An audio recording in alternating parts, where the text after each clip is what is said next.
Magandang araw po muli sa inyo mga kaklat. Shout out nga po pala sa aking kapatid na nasa Canada. Charlie Ala, shout out sa iyo. Ituloy na po natin ang kwento sa pinamagatang Isla ng mga Aswang. Nang makaramdam nga ako ng pagkagutom ay, siya nga pala, kanina pa tayo magkasama pero hindi ko pa rin alam ang pangalan mo. Pwede ka bang malaman? Sabi ko na bumasag ng katahimikan naming dalawa habang kumakain ng mga prutas. Yun lang kasi ang meron doon. Medyo natagalan pa nga siya bago sumagot.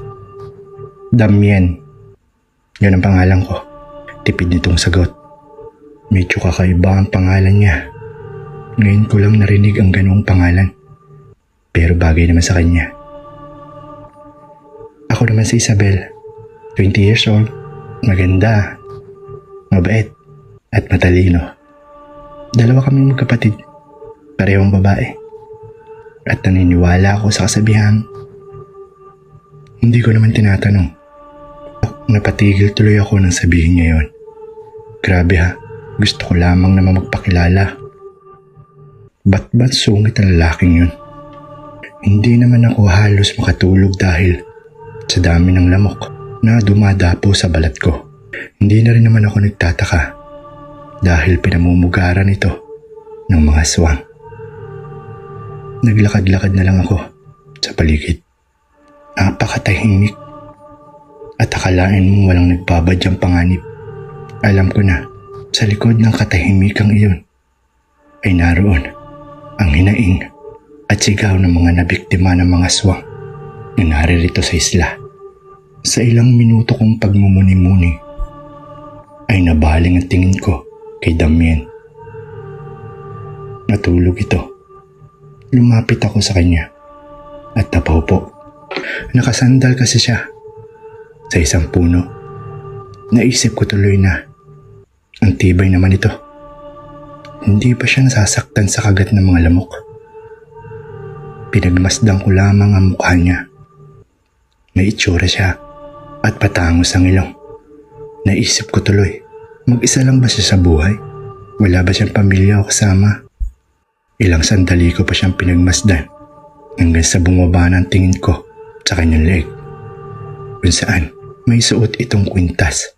Bilog ang hugis ito at hindi ko may pinta kung ano ba ang mga nakaukit sa loob nito. Pero para siyang agimat. Sinubukan kong hawakan ito ngunit nang dumampi ang kamay ko roon, ay bigla siyang nagising. At naitulak niya ako bagya. Anong ginagawa mo? Sabi niya habang hawak ang suot niyang kwintas. Gusto ko lang naman sanang hawakan yung suot ng kwintas. Ang ganda kasi. Agimat ba yan? Saad ko habang tumatayo. Napatayo na rin siya. Huwag mo nang uulitin yun ha. Ayoko may ibang mahawak sa kwintas ko. Sabi nito at itinago iyon sa loob ng kanyang damit. Bakit naman? Hindi niyo sinagot ang tanong ko. Bagkus ay bumuntong hininga na lamang siya at napaupo at sumandal sa isang puno. Tumabi ako sa kanya. Matanong ko lang, paano nga pala natin maliligtas sa mga kaibigan ko? Wika ko. Bukas, pagsikat ng araw, pero hindi ka kasama. Dadalhin na lamang kita sa ligtas na lugar kung saan hindi ka matutunto ng mga aswang. Ano? Pero gusto kong sumama. Kung tutuusin, wala na rin dapat ako ngayon. Pero mas pinili kong bumalik para iligtas ang mga kaibigan ko. Tapos, hindi mo ko sasama. Medyo tumaas ang boses ko ng mga oras na yun. At kung tutuusin rin, hindi ko responsibilidad na tulungan kayo. Alam mo bang, may mas mahalagang bagay akong dapat pinagtutuunan ng pansin ngayon. Pero hindi ko nagawa. Dahil inuna ko kayo. Kaya pwede ba? Huwag ka nang makulit. Huwag ka nang dumagdag pa sa lalahanin ko. Magiging pabigat ka lang kapag sumama ka pa. Pasigaw niya na wika. Medyo kumirot ang dibdib ko sa mga narinig ko mula sa kanya. Kaya napatayo ako at hindi napigilang sumagot sa kanya. Eh di sana hindi ka na lang pumunta rito. Hindi ko naman inihiling na iligtas mo kami. Kaya bakit parang kasalanan pa namin na hindi mo nagawa ang dapat mong gawin? Gusto ko lang naman sumama na iligtas sa mga kaibigan ko at tumulong sa'yo. Pero kung sa tingin mo, magiging pabigat lang ako, salamat na lang sa tulong mo pero hindi ko kailangan yan. Bumalik ka na lamang kung saan ka nang galing. Mariin kong saad at tumalis sa harapan niya. Naglakad ako palayo. Hindi ko alam kung saan ako pupunta. Pero bahala na. Iniwan ko siya roon mag-isa. Basta ayoko makita ang pagmumukha ng lalaking iyon. Ang kapal ng mukha niya para sabihan akong pabigat. Samantalang nagtatrabaho ako para matustusan ko ito at makapagbigay rin sa mga magulang ko. Iritado pa rin ako naglalakad at hindi alam kung saan pupunta. Maya-maya pa ay nakarinig ako ng mahinang pagkaluskos sa paligid ko. Na tila ba may dumaan sa mga tuyong dahon. Nilingon-lingon ko ito at pakiramdam kong may kumakaluskos. Nahintakutan ako pero naisip ko rin na baka si Damien yun. Tinatakot lang siguro ako. Ang takot ko ay napalitan na naman ng pagkairita. Nang maalala ko si Damien, pinagpatuloy ko na lang ulit ang paglalakad. Kung ayaw niya akong samahan, eh di wag. Ako na lang mag-isa magliligtas sa mga kaibigan ko. Maya-maya pa nga ay naulit na naman ang nangyari kanina. Ilang sandali pa nga ay isang aswang ang biglang sumulpot galing sa makapal na damo. Gaya sa mga nakita ko kanina, nakakatakot rin ang itsura nito. Tumutulo ang kanyang mga laway at medyo pakuba ang likod nito. Alam kong anumang oras ay maaari ako nitong atakihin. Sunod-sunod ako napalunok ng laway habang unting-unting umaatras. Pagkuway, bigla na lamang akong kumaripas ng takbo. Sa patuloy kong pagtakbo, ay napatigil ako nang mabangga ako sa isang si Damien. Nakaharang siya. Tumama ang noo ko sa dibdib niya.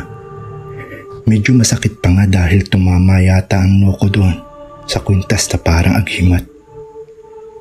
Tumingala ako sa kanya at hindi ko alam pero parang bumagal ang oras nang tumingin ako sa kanya. Nag-slow motion kumbaga. Natauhan lang ako nang makaramdam ako ng sakit sa puwetan ko. Tinulak pala niya ako. Aray, grabe to. Mapanakit ka talaga. Hindi mo ba alam kung anong ibig sabihin ng gentleman? Ha? Guwapo ka nga, pero mapanakit ka. Naiinis kong saad habang tumatayo. O ano, sugod na. Narinig kong wika ni Damien sa aswang na humahabol sa akin. Pero tila nagdadalawang isip ang aswang. Kalaunay sumugod din ito. Tumalon ito patungo kay Damien. Kaya napapikit na lamang ako ng mga mata ko. Sa pag-aakalang may mangyayaring masama. Ngunit isang mahihinang paglagutok ng mga buto ang narinig ko. Kaya dahan-dahan ako napamulat ng mga mata. At nakita ko si Damien na halos hindi man lang umalis sa kinatatayuan nito. Habang ang aswang naman ay nakahandusay na sa lupa at hati na ang katawan nito. At tinusok pa ni Damien ang puso ng aswang gamit ang kanyang espada na parang hindi man lang nandidiri habang ako ay halos masuka na sa ginagawa niya. Bakit ba ang hiling mong hatiin ang mga katawan ng mga aswang? Dati ka bang manananggal? Masungit kong sabi habang lumalapit sa kanya. Walang anuman. Salamat at naligtas na naman kita. Wika nito na parang naiinis. Bagya na lamang ako na napangiti. Eh di salamat. Diyan ka na. Aalis na ako at ililigtas ko ang mga kaibigan ko na mag-isa. Masungit ko namang saad at naglakad ako palayo sa kanya. Ang lakas din naman ng loob mo, no? Hindi mo nga may pagtanggol ang sarili mo sa isang aswang, tapos balak mo pang iligtas sila. At tumawa ito na malakas. Ayos ka rin ah. Narinig kong sabi nito na galing sa likuran ko. Sinusundan niya ako. Ano bang pakialam mo? Tsaka kaya ko rin naman yung ginagawa mo ah. Kung may agimat lang din ako. At sino naman ang may sabi sa'yo na mayroon akong agimat? Ako, bakit? Halata namang agimat yung kwintas mo na nasa loob ng damit mo. Hindi mo naman magagawa yung mga ginagawa mo kung wala kang kapangyarihan na nanggagaling dyan sa mutya mo o anting-anting. Akala mo siguro hindi ko alam ang tungkol sa mga yan. Sabi ko, habang patuloy pa rin ako naglalakad at patuloy din siyang sumusunod. May agimat agad. Hindi ba pwedeng magaling lang talaga ako?